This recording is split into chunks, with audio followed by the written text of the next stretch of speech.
കേരളത്തിലെ മുഖ്യമന്ത്രിയായിട്ടുള്ള V D Satheesan കഴിഞ്ഞ വാർത്താ സമ്മേളനത്തിൽ ഏറ്റവും വലിയ അടി കൊടുത്തത് CPM-നോ BJP-ക്കോ ഒന്നുമല്ല. പ്രത്യേകിച്ചും അദ്ദേഹം രാഷ്ട്രീയമായ ഒരു കാര്യങ്ങളെക്കുറിച്ച് സംസാരിക്കാറില്ല. കൂടാതെ BJP-ക്കെതിരെ അദ്ദേഹം ഒന്നും തന്നെ പറയാതിരിക്കാൻ വളരെ തീവ്രമായി ശ്രദ്ധിക്കാറുണ്ട് എന്നുള്ളതൊക്കെ നമുക്കറിയാം.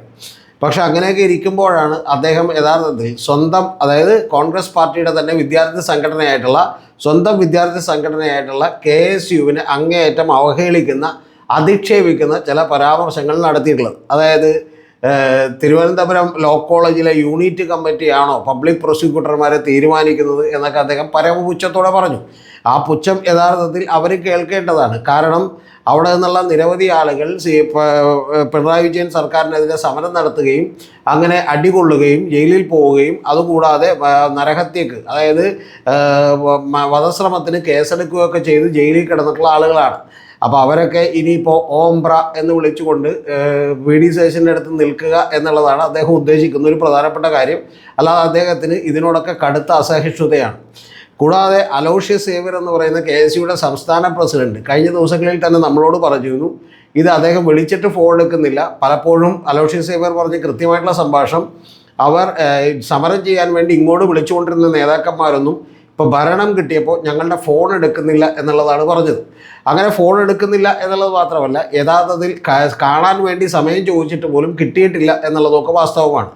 നമുക്കെല്ലാം അറിയാം, ഇപ്പോൾ അലോഷ്യസ് സേവ്യറിന് സമയം കിട്ടുന്നില്ല, അതുപോലെ KPCC ജനറൽ സെക്രട്ടറി ആയിട്ടുള്ള PM നിയാസിന് സമയം കിട്ടുന്നില്ല. പക്ഷെ അതേസമയം RV ബാബുവിനും ശശികലക്കൊക്കെ തന്നെ സമയം കിട്ടുന്നുണ്ട്. ഹിന്ദു ഐക്യവേദിയുടെ നേതാക്കന്മാരായിട്ടുള്ള ഇവിടെ വിഷം തുപ്പുന്ന പ്രസ്താവനകൾ നടത്തിക്കൊണ്ടിരിക്കുന്ന സതീശനെ കുറിച്ച് തന്നെ അവർ പറഞ്ഞിട്ടുള്ളത്, സതീശൻ്റെ മുണ്ട് പൊക്ക് നോക്കിയാൽ കാണുന്നത് അടിവസ്ത്രം പച്ചയാണ് എന്ന് പറയുന്ന പല പ്രസ്താവനകളും നടത്തിയിട്ടുള്ള മഹതിയാണ് ശശികല ടീച്ചർ എന്ന് പറയുന്നത്. അപ്പോൾ അവരും തന്നെ യഥാർത്ഥത്തിൽ നമ്മുടെ പ്രിയപ്പെട്ട വി ഡി സതീശനുമായി ചെന്ന് നിന്ന് ഫോട്ടോ എടുക്കുന്ന ഒരു രംഗം നമ്മൾ കണ്ടു.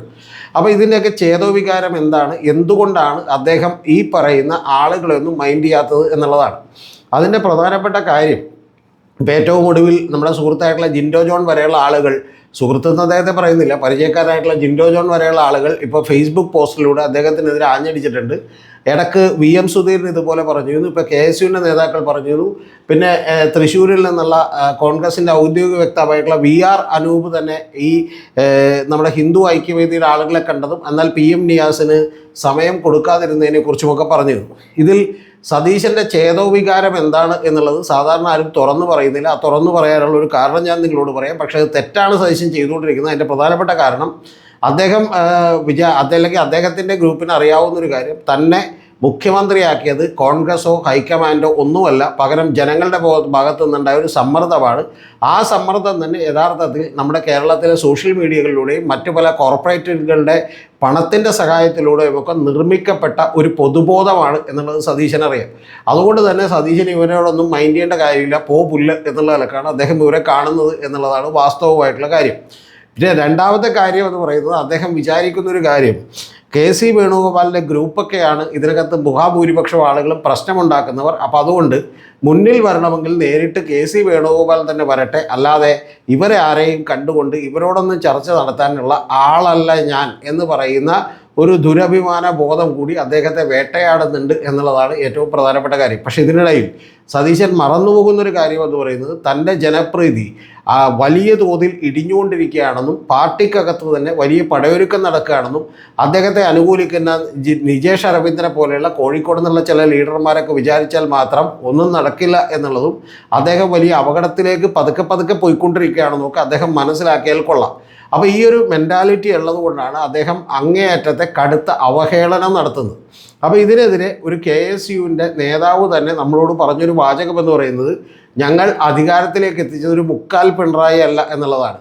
നിങ്ങളുടെ ഉള്ളിലുള്ള പ്രശ്നത്തിന് പിണറായിയുടെ നെഞ്ചത്ത് കയറുന്നത് എന്തിനാണ് സുഹൃത്തെ എന്നാണ് എനിക്ക് അദ്ദേഹത്തോട് ചോദിക്കാനുള്ളത്. കാരണം നിങ്ങൾ ഇത്ര വലിയ സമരം നടത്തിയിട്ടും, വഴിതടയൽ സമരം നടത്തിയിട്ടും, നിങ്ങൾ അവരുടെ മറ്റേ പ്രതിഷേധങ്ങൾ, കേരള യാത്രക്കെതിരെ ബസ്സിന് നേരെ കുറുകെ ചാടിയിട്ട് പോലും പിണറായി വിജയൻ പത്രസമ്മേളനങ്ങളിൽ ഇത്തരത്തിൽ KSU എന്ന് പറയുന്ന വിദ്യാർത്ഥി സംഘടന ആരാണിത് ചോദിക്കാൻ എന്നൊരു അഭിപ്രായം ചോദിച്ചിട്ടില്ല. അവരാണോ തീരുമാനിക്കുന്നത്, ഇതൊക്കെ ഞങ്ങൾ തീരുമാനിക്കും, നിങ്ങളങ്ങോട്ട് കേട്ടാൽ മതി എന്നുള്ളത് പറഞ്ഞിട്ടില്ല.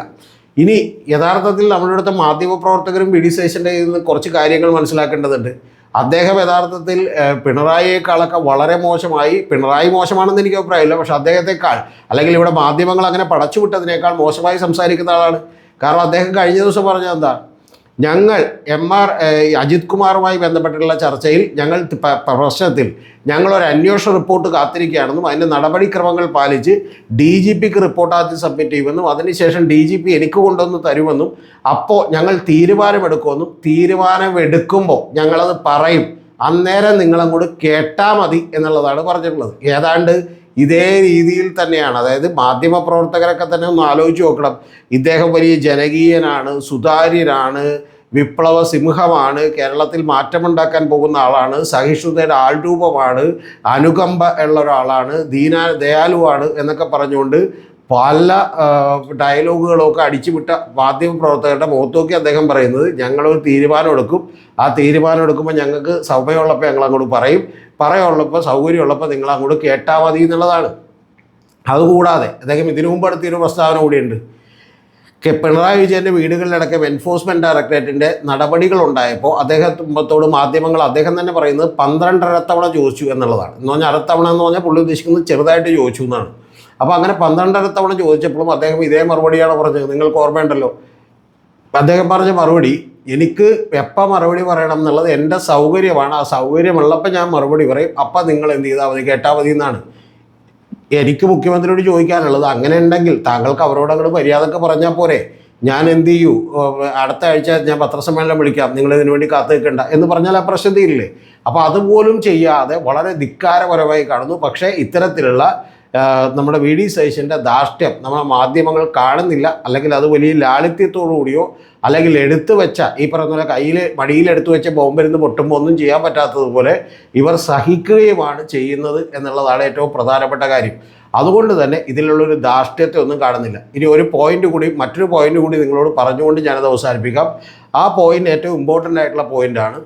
യഥാർത്ഥത്തിൽ കോൺഗ്രസ്സുകാരൊന്നും ഇതോർത്ത് വിഷമിക്കേണ്ട ആവശ്യമില്ല. അദ്ദേഹം പല കോർപ്പറേറ്റുകളുടെയും അല്ലെങ്കിൽ ഇതുപോലെ നിർമ്മിക്കപ്പെട്ട പൊതുബോധ നിർമ്മിതിയുടെയും ഒക്കെ ഒരു മുഖ്യമന്ത്രിയാണ്.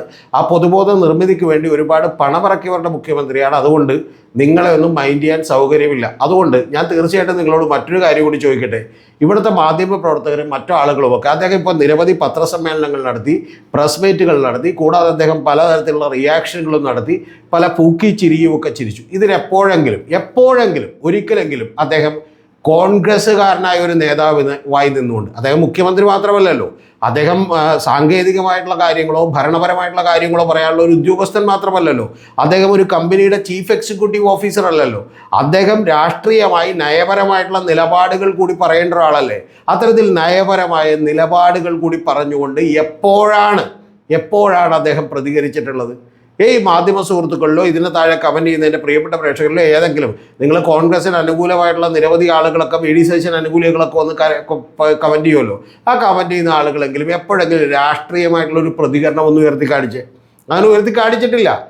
കാണിച്ചിട്ടില്ല എന്നുള്ളത് മാത്രമല്ല, യഥാർത്ഥത്തിൽ VD സതീശൻ പറഞ്ഞുകൊണ്ടിരിക്കുന്ന പ്രധാനപ്പെട്ട കാര്യം എന്ന് പറയുന്നത്, കഴിഞ്ഞ ദിവസങ്ങളിൽ അദ്ദേഹത്തിൻ്റെ പത്രസമ്മേളനത്തിൽ വന്നൊരു ചോദ്യം കൂടിയുണ്ട്. അതായത് BJPയുടെ ഫണ്ട് തട്ടിപ്പുമായിട്ട് ഒരു വിവാദം വന്നതെന്ന് ചോദിച്ചപ്പോൾ അദ്ദേഹം അതിനും സാങ്കേതികമായിട്ടാണ് ഉത്തരം പറയുന്നത്. അപ്പോൾ പോലും BJP നോവിക്കുന്നില്ല. അദ്ദേഹം പറയുന്നത് പരാതി കിട്ടിയാൽ അന്വേഷിക്കാമെന്നുള്ളതാണ്. മുഖ്യമന്ത്രിയായി മാത്രമാണ് അദ്ദേഹം സംസാരിക്കുന്നത്.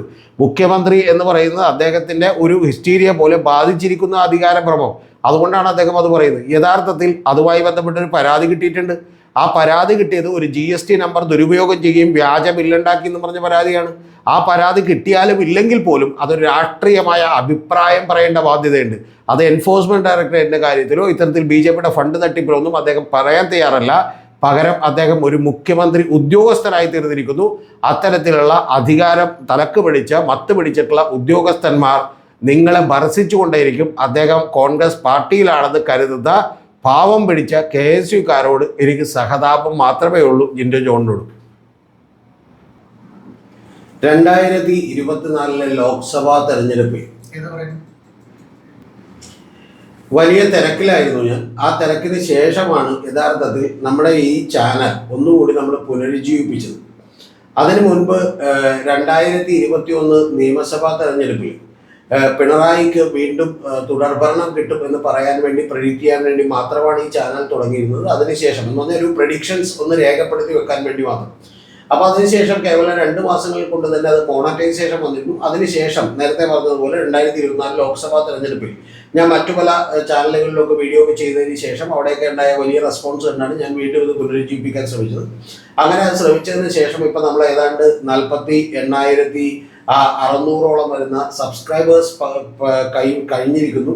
വലിയ സന്തോഷം നിങ്ങളുടെയൊക്കെ സ്വീകരണത്തിൽ. അതുകൊണ്ട് 50,000 അടുത്തുകൊണ്ടിരിക്കുകയാണ്. അപ്പോൾ ഈ സമയത്ത് നമ്മൾ മറ്റൊരു ചാനൽ കൂടി ആരംഭിച്ചിട്ടുണ്ട് എന്നുള്ളത് പ്രിയപ്പെട്ട പ്രേക്ഷകർക്ക് മിക്കവർക്കും അറിയാം. അറിയാൻ പാടില്ലാത്തവർക്ക് അറിയാൻ വേണ്ടിയിട്ടാണ് ഇത് പറയുന്നത്. അത് BCC വിത്ത് രതീഷ് ചക്രപാണി എന്നാണ്. ജനകീയ പൊതുബോധത്തിനും അപ്പുറം രതീഷ് ചക്രപാണിയോടൊപ്പം എന്നുള്ളതാണ് അതിൻ്റെ full name. Beyond common consciousness with Ratheesh Chakrapani എന്നാണ്. അപ്പോൾ അതൊരു ലെങ്തി ആയിട്ടുള്ള പോഡ്കാസ്റ്റുകളാണ്. അതിൽ ആദ്യത്തെ പോഡ്കാസ്റ്റ് 25,000 പേരും, രണ്ടാമത്തെ പോഡ്കാസ്റ്റ് ഏതാണ്ട് 1,60,000 പേരും കണ്ടിരിക്കുന്നു. വലിയ സന്തോഷമുണ്ട്. രണ്ടാമത്തെ പോഡ്കാസ്റ്റ് എന്ന് പറയുന്നത് ഈ VD സതീശൻ മുഖ്യമന്ത്രിയായതിന്റെ പിന്നിൽ ഞെട്ടിക്കുന്ന കാരണങ്ങളാണ്.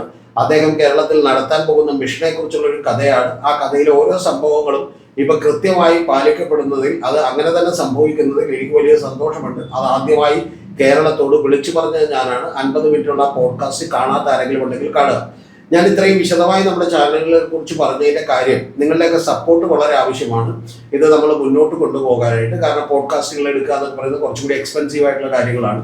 അപ്പോൾ അതുകൊണ്ട് തന്നെ നിങ്ങളുടെ സപ്പോർട്ട് ആവശ്യമാണ്. സപ്പോർട്ട് 2 തരത്തിൽ ചെയ്യാം. ഒന്ന്, നിങ്ങൾക്ക് ഈ ചാനലിൽ സബ്സ്ക്രിപ്ഷൻ എടുത്തുകൊണ്ട് ചെയ്യാം. അത് പെയ്ഡ് സബ്സ്ക്രിപ്ഷൻ ആണ്. അല്ലാത്തവർക്കും കാണാം, പെയ്ഡ് ആയിട്ടുള്ളവർക്കും കാണാം. പക്ഷെ നമ്മളെ സപ്പോർട്ട് ചെയ്യാൻ താല്പര്യമുള്ളവർ മാത്രം അത് ചെയ്താൽ മതി. 6 ലെവലുകളുണ്ട്. അതിൽ നിങ്ങളെ കൊണ്ട് കഴിയുന്ന രീതിയിൽ നിങ്ങൾക്ക് സപ്പോർട്ട് ചെയ്യാൻ കഴിയുമെങ്കിൽ ചെയ്യാം. അതുകൂടാതെ ആ സപ്പോർട്ട് നിങ്ങൾക്ക് താഴെ ഡിസ്ക്രിപ്ഷനിൽ നമ്മുടെ അക്കൗണ്ട് നമ്പർ, അതുപോലെ ഗൂഗിൾ പേ നമ്പറൊക്കെ കൂടി കൊടുത്തിട്ടുണ്ട്. ഇതൊന്നും ചെയ്യണമെന്ന് നിർബന്ധമൊന്നുമില്ല. താല്പര്യമുള്ളവർ ചെയ്താൽ മതി. ചെയ്തിട്ടുള്ളവർക്ക് തന്നെ പ്രത്യേകമായിട്ട് എന്തെങ്കിലും ഗുണങ്ങളൊന്നും ഉണ്ടാവില്ല. ഏതാനും ചില വീഡിയോകൾ നേരത്തെ കാണാം എന്നുള്ളത് മാത്രമേ ഉള്ളൂ. അപ്പോൾ അതുകൊണ്ട് തന്നെ നിങ്ങൾക്ക് കഴിയുന്നവർക്ക് മാത്രം ചെയ്താൽ മതി. ഈ കഴിയാത്തവരൊക്കെ തന്നെ തീർച്ചയായിട്ടും നമ്മുടെ വീഡിയോകൾ കണ്ടുകൊണ്ടും നമ്മുടെ താഴെ കമൻറ്റുകൾ രേഖപ്പെടുത്തിക്കൊണ്ടുമൊക്കെ തന്നെ നമ്മളെ സപ്പോർട്ട് ചെയ്യുക.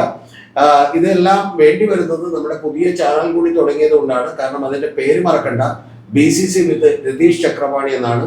കേരളത്തിൽ വലിയ മുഖ്യധാരാ മാധ്യമങ്ങളും അതുപോലെ പരമ്പരാഗത മാധ്യമങ്ങളൊക്കെ ചെയ്തുകൊണ്ടിരിക്കുന്ന ഒരു പൊതുബോധ നിർമ്മിതിയുണ്ട്. പലപ്പോഴും അവരുടെ അജണ്ടകൾക്കനുസരിച്ച് അതിനെതിരെയുള്ള ഒരു ചെറിയ പോരാട്ടം കൂടിയാണിത്. അതിൽ നിങ്ങളുടെ സപ്പോർട്ട് കിട്ടുമെങ്കിൽ വളരെ നല്ലത്.